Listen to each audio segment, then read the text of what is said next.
Decades of bullying ends in unbelievable revenge. The town where this happened is a small one, and the school that I went to is a 70-year-old school.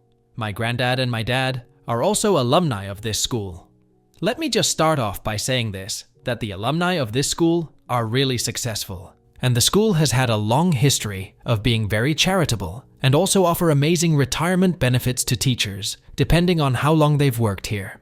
My great-granddad donated some of his property to the school when it was being constructed, and he was an advisor and a part of the school board in his time.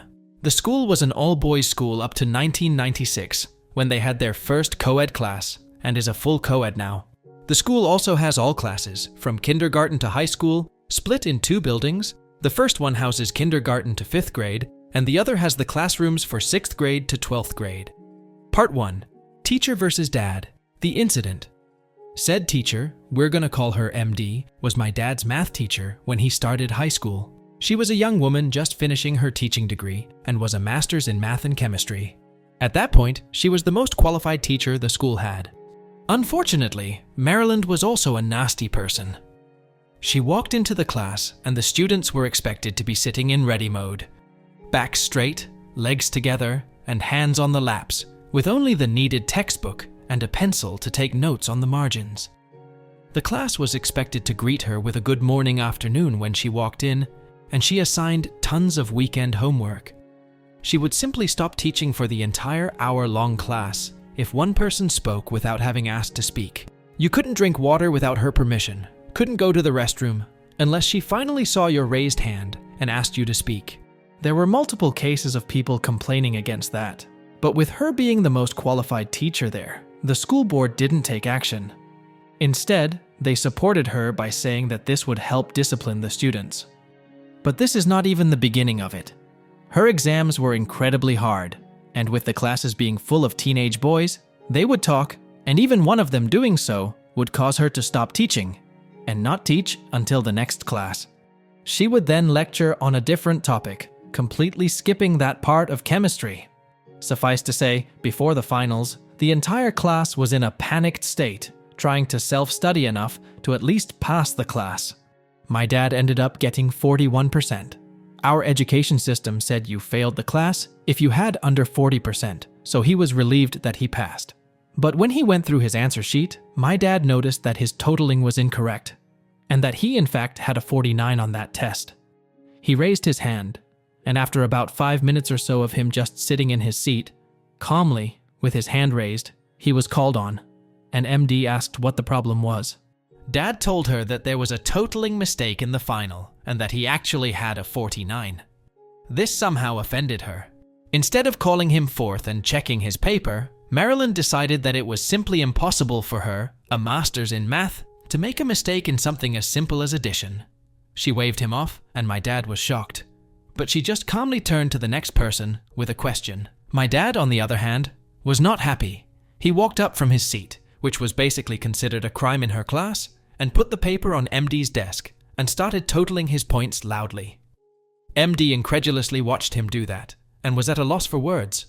Though when he was done totaling, you could see her face was flushed and she was furious. She looked furiously from the paper to my dad and then back to the paper, and suddenly, a cruel smile appeared on her face. MD: "Oh, okay, I see the mistake, but that is no excuse for this behavior. This awards a subtraction of 10 points from your final." The class that was amazed at the first sentence went back to having grim looks, and my dad stood there, jaw dropped, that he now had 39 points and had failed this class. Instead of responding and making this situation worse, he simply took his final, packed his backpack, and left the classroom. He went and spoke to his granddad, who was on the school board. But he said he couldn't do anything since grades were completely in the hands of the teacher concerned. My dad took his loss and decided that revenge was not worth the trouble, and switched classes. He dropped chem and took up econ, and that was the last interaction he ever had with this teacher. Part 2. Teacher versus my brother and I. My younger brother, B, is 2 years younger to me, and so when I was in freshman year, starting high school, my younger brother was in 7th grade. We had an auditorium under construction, and the library was newly renovated, so a teacher was assigned to chaperone the younger class students at the library. My younger brother's class unfortunately had MD as their chaperone. My dad had specifically instructed me to be very careful around MD, and I was on the lookout, but my younger brother had no idea just who he was dealing with. Before summer, our library allows students to take any 2 books of their choice for the break. So, when my brother walked past MD to the librarian and was stopped by MD, he was really confused. He had an Enid Blyton book and a copy of Backyard Science Experiments. Both my younger brother and I are really good at science-related topics, and he had been waiting for summer break to do some cool science experiments at home with me. MD: Wait a minute, what book do you have there, B? B: A storybook and a backyard science book, ma'am. MD: What are you going to do with that backyard science book? Turning to the other library staff: I taught his father. No brains in there. You would have no idea what to do with this book. Leave it for someone who does. And with that, she snatched the book from his hands and walked away, the library staff giving awkward laughs behind her. When he came looking for me, crying, I was furious. I was a really popular guy at school. I won quizzes and debates and represented the school in national competitions. My friends and I literally had an entire showcase of trophies at school with our names embossed on it, and most teachers loved us. Man, the vice principal of the school and our group were on first-name basis. He chaperoned us on all the competitions we represented the school in. But when he told me what had happened, I was dumbfounded. I had no idea how to react. But for the moment, I went to the library and got another copy of the backyard science book to console my brother. But then, we were out for summer vacation, and I didn't think too much of it. When we came back for fall, I had a chem class with MD, the first day of school. This was also right after the assembly, where my group was given the award. So we go to the chem lab, and MD is on the lab instructor's desk, setting up an experiment designed to liberate hydrochloric acid fumes in a gas flask. Some moments passed by, and we could see that some mistake had been done, and there was no reaction in the mixture. Turns out, the zinc granules were impure and rusted. But MD somehow got the idea that turning on the Bunsen burner on full blast would help the experiment. After collecting the gas for about 3 minutes, which is 2.5 minutes too long, since hydrochloric acid fumes are toxic if inhaled, she is satisfied. She then pulls up the flask to show the class how we do experiments. Cherry on the icing is when she opens the flask and brings it uncomfortably close to the girl beside me. MD: Does it smell pungent? The girl awkwardly smells it and jerks away. To someone who has no clue, that would be a plausible confirmation, but I knew that it was complete horse asterisk tea. I could see that the girl knew about pungent fumes and cringed away on reflex, and not because it was actually pungent. I don't know why I did it, but at that moment, I snorted. Loudly. MD instantly zooms in on me. Walking toward me with her face contorting into an ugly expression, she goes, "Something funny you'd care to share with us?" I knew I messed up, but I was also angry. This person in front of me had bullied my younger brother and my dad. I remembered that, and suddenly, all my verbal sensors were shut down. Me. You and I both know that she didn't smell anything pungent. That experiment you just did was a failure. MD. Oh, you think you know more than me? Turning to class. He knows more than me. You know what? I'll step down. Why don't you teach the class, Professor Nicholas Fiend? Me. Oh, absolutely. To the absolute shock of everyone watching, I walk up to the podium, and while maintaining eye contact with MD, first thing to remember, class, turn to experiment 1 of your lab textbook. Read the warnings. The gas is pungent and poison. MD, how dare you? Has no one taught you manners? This is no roadside shack, and you would do well to remember that, else you're gonna have a couple broken bones. This was in a different language, but if you want the exact translations, it was, I'll break your limbs and feed them to you. She is absolutely furious. Grabs me by the hand and proceeds to drag me to the principal's office. On the way there, we cross the vice principal's office, and he sees MD dragging me away and runs out. VP, what is going on here? Before I can say anything, Marilyn starts ranting to him about how disrespectful and unacceptable my class behavior is, and is heaving by the end of her spiel.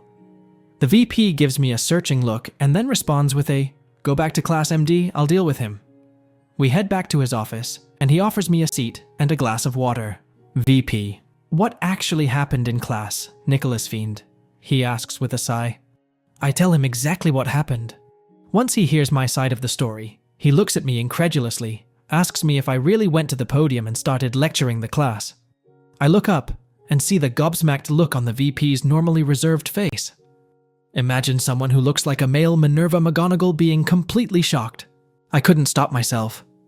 It started with a snigger, which turned into full-blown laughter. I laughed till my stomach hurt and my eyes teared up. To my surprise, VP was also smiling widely at that. He shook his head, and that reserved expression was back. "VP, I know that what happened there had you concerned for class safety, but that is no reason for such disruptive behavior. Aside from that, I'm personally going to investigate what happened in that class. And if MD is found to be intentionally forcing students to inhale harmful chemicals, she will be sacked immediately. Oh, and you're supposed to hand over a written apology to MD about this behavior. Now get moving." I sighed and headed back to class, and I really thought that I had ended MD's career. Oh, how wrong I was. She changed the story so it looked like she had purposely done the experiment wrong and was about to reprimand that girl for inhaling what could have been a harmful chemical. MD pulled one on me and had me look like I was just an insolent child who thought that he knew everything by reading a chapter of the book. And here, I stopped myself. This event was me just going in head-on with the teacher who had been in the school for longer than 35 years. Part 3. Pro-Revenge Mode. Now I knew that to help my brother, I needed to get rid of her. My dad knew about what happened in school, and he wanted me to not engage MD. He said it was not worth it, but by now I was in the game. She had played her card. It was my turn now. I don't know what made it so that she had such a problem with my dad and my younger brother. They were quiet and hard-working students. I felt she had something against our family, and I was convinced that my younger brother would have to deal with the problem if I somehow messed up and got expelled or made a worse enemy out of MD. This was war, and I had a new plan. I started to act really sheepish around her, and made it a point to stay back after class and ask her questions in the most polite way possible. I was the kid who was guilty of not understanding the plans of elders. I portrayed myself as an amazing student who MD had succeeded in humbling. I slowly but surely made my way into the category best described by the term bootlicker. It hurt me inside to do it, but what I had planned, if this went well, made me lightheaded with anticipation. I was in it to win it. I conceded defeat in a fight to win the war. 2 years later, I am in junior year. My younger brother just started high school, and he was taking the chem class with MD. I was the highest scorer in chem, and was a pet to MD. She had started to like the Nicholas Fiend I had portrayed, and made me the lab assistant for that year. 2 of my best friends knew what I had planned. Everyone else in class hated me for being the teacher's pet and getting straight A's when the next highest grade was a B. Everything was going according to plan. On the first day of class, I replaced her stool, one of the 3-legged ones, with a broken stool. This was supposed to be the first in a series of pranks that would hit her that day. She came to class and went to take her seat, and boy, she fell. Well, she somehow hit her hand on the wall and cried out. Yup, that must have hurt. But she was definitely overweight, and it couldn't be traced back to me. I smiled on the inside as I rushed to her and helped her back up. I ran and fetched her another chair, while inside, the freshmen were trying their best not to laugh. When I got back from the room that had extra stools, I walked into the sight of her screaming like a banshee. But what got me furious was that she was screaming at my younger brother. Apparently, she had said something like, "Stupid stools and stupid lab assistant fools," to which my brother had responded with, "It's not my brother's fault you're too heavy for the stool." Though I loved him for it, he really needed to learn where to come to my aid. But then, I didn't do much, and just replaced the chair silently, while silently trying to communicate to my brother to calm down. Nothing else of concern happened that day, till the time when school was over, and the teachers were heading back. Stage 2 was in motion. We heard a loud bang, and immediately, the large crowd of students nearby all headed towards the teacher's car parking lot. We saw MD's car smoking, and her exhaust blown right off. Keep in mind, it was an older car, and we had decided to block off the exhaust with clay that had hardened over the course of 6 hours on a sunny day. Well, that car had to be towed, and she went home with some other students that day.